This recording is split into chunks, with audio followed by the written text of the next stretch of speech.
Social media platform knowledge hub से जुड़े हुए सभी सामान्य साथियों को सादर नमस्कार, सादर अभिवादन। साथियों, इस समय हम लोग जो चर्चा कर रहे हैं कि वर्तमान भारतीय राजनीतिक परिदृश्य में भारत के राजनीतिक दलों की स्थिति क्या है, इस पर लगातार हम लोगों की चर्चा जारी है।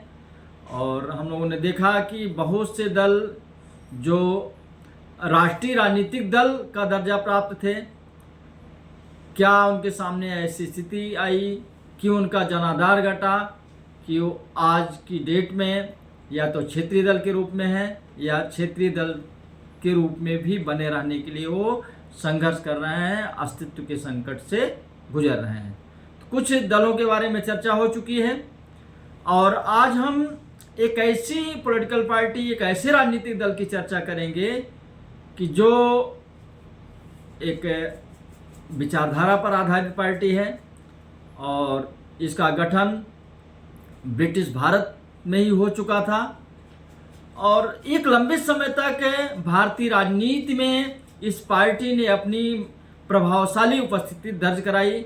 लेकिन जो वर्तमान राजनीतिक परिदृश्य है, ये पार्टी अपने अस्तित्व को बचाए रखने के लिए परेशान है, संकट के दौर से गुजर रही है। ये पार्टी है भारतीय कम्युनिस्ट पार्टी ऑफ इंडिया, भारतीय साम्यवादी दल, जो कि वामपंथी विचारधारा की पार्टी है। अब वामपंथी विचारधारा की पार्टी का नाम आप सुने ही हैं, तो इसके साथ आप दक्षिणपंथी विचारधारा का भी नाम सुने होंगे। ये दोनों विचारधाराएं फ्रांस की क्रांति के समय सामने आती हैं, जो परंपराओं और राष्ट्रवाद पर जोर देते हैं उन्हें दक्षिणपंथी कहा जाता है, और जो क्रांति और जो समतामूलक समाज की बात करते हैं उन्हें वामपंथी सामान्य तौर पर कहा जाता है। तो भारत में इस प्रकार की विचारधारा क्यों आई, इस विचारधारा से यहाँ के कुछ लोग क्यों प्रेरित हुए? जैसा कि हम लोग जानते हैं कि हम लोग लंबे समय तक गुलामी की जंजीरों से जकड़े रहे।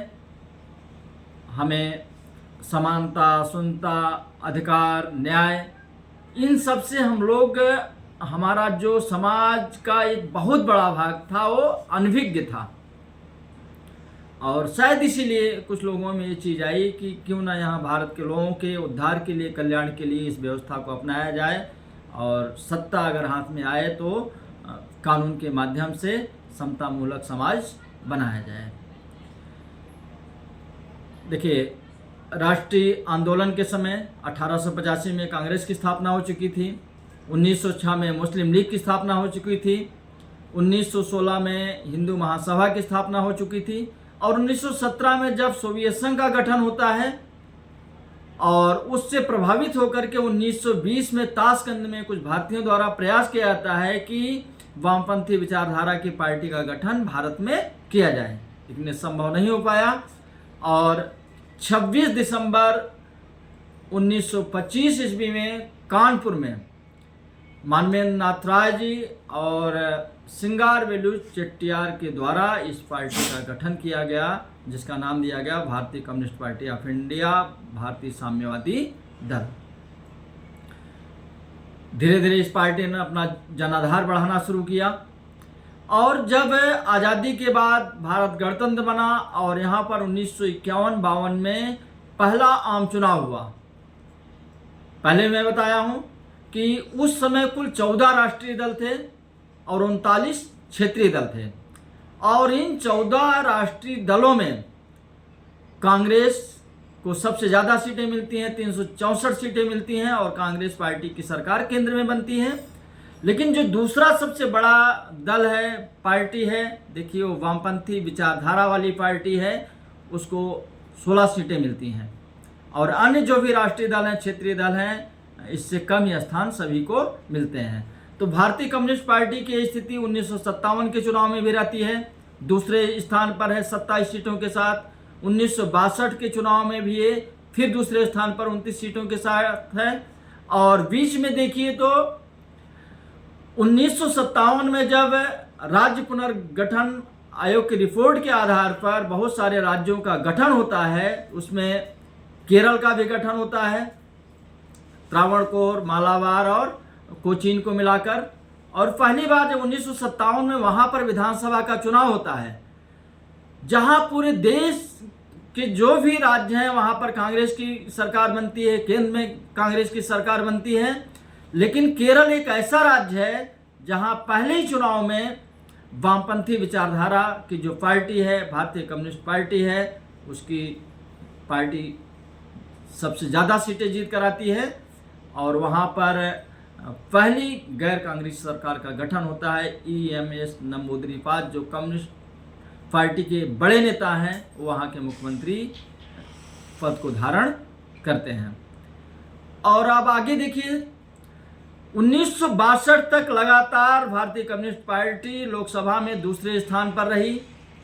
लेकिन जब 1967 का चुनाव हुआ, उस समय पार्टी विभाजित हो चुकी थी, क्योंकि जो नेता थे उनमें मनमुटाव चल रहा था।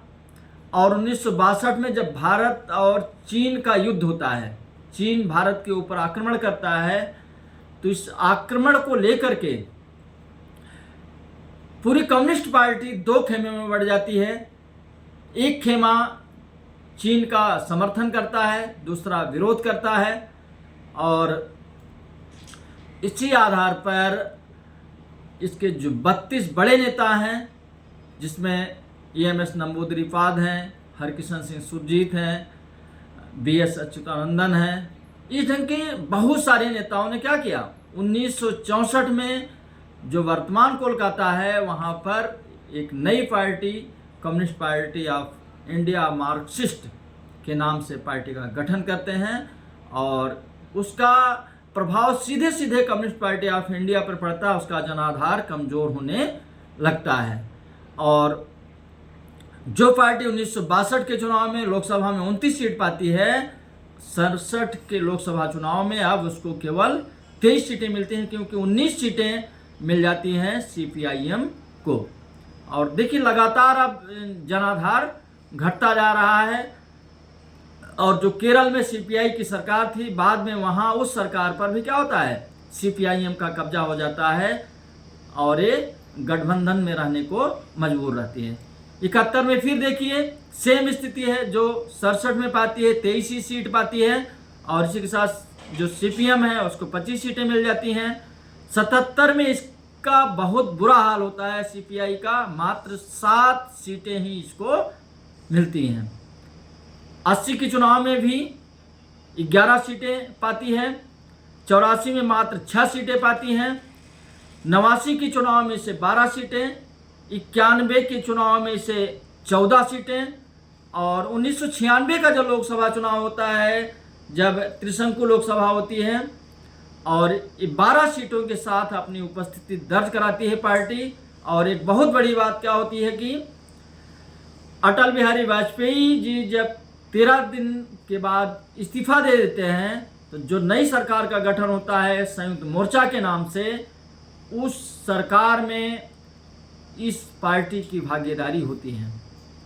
बहुत सारे क्षेत्रीय दल हैं, बहुत सारे राष्ट्रीय राजनीतिक दल एक साथ आते हैं, और जिसमें कांग्रेस और CPIM अलग से समर्थन करते हैं, बाहर से समर्थन करते हैं।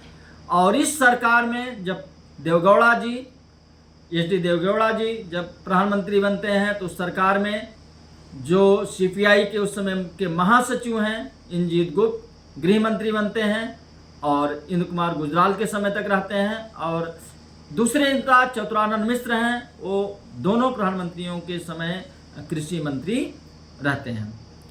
तो 96 में बहुत बड़ा रोल था भारत की सरकार में इनका, गृह मंत्रालय जैसा पद इस पार्टी के नेता को मिला था। और देखिए तो 98 में इसको फिर 9 सीटों पर संतोष करना पड़ता है, 99 में मात्र इसको 4 सीटें मिलती हैं, और 2004 में इसको 10 सीटें मिलती हैं। और यहाँ पर ये जो UPA था उसका अंग बनती है, और जब 2009 का चुनाव होता है तो इसको मात्र 4 सीटें मिलती हैं। 14 के चुनाव में इसको मात्र 1 सीट मिलती है। और 2024 का चुनाव हुआ उसमें तमिलनाडु से इसके 2 सदस्य चुन करके आते हैं, के सुब्रायण और वाई सेल्व राय। 2 सदस्य इस समय लोकसभा में प्रतिनिधित्व कर रहे हैं। और ये पार्टी 10 अप्रैल 2023 तक, 10 अप्रैल 2023 के पहले तक जो केंद्रीय निर्वाचन आयोग का मानक है, एक मानक पूरा कर रही थी कि 4 राज्यों में इसका जो 6% मत का मापदंड है उसको पूरा कर रही थी। और इस आधार पर ये राष्ट्रीय राजनीतिक दल का दर्जा इसको मिला हुआ था। लेकिन 10 अप्रैल को इसका जो प्रभाव क्षेत्र है केवल केरल, तमिलनाडु और मणिपुर में रह गया, वही मानक को पूरा कर रही है। इसलिए इस डेट को इस पार्टी का राष्ट्रीय राजनीतिक दल का दर्जा समाप्त हो गया है। अब एक क्षेत्रीय दल के रूप में ये काम कर रहा है। तो इस ढंग से देखिए कि पहले लोकसभा में जबरदस्त उपस्थिति दर्ज कराई और केरल में सरकार बनाने के बाद, और धीरे धीरे जो वर्तमान राजनीतिक परिदृश्य है उसमें इस पार्टी का अवसान दिखाई पड़ रहा है। क्राइसिस के दौर से ये पार्टी गुजर रही है और वर्तमान समय में डी राजा इस पार्टी के महासचिव हैं। बस आज इतना ही। अगली क्लास में किसी और पार्टी के बारे में।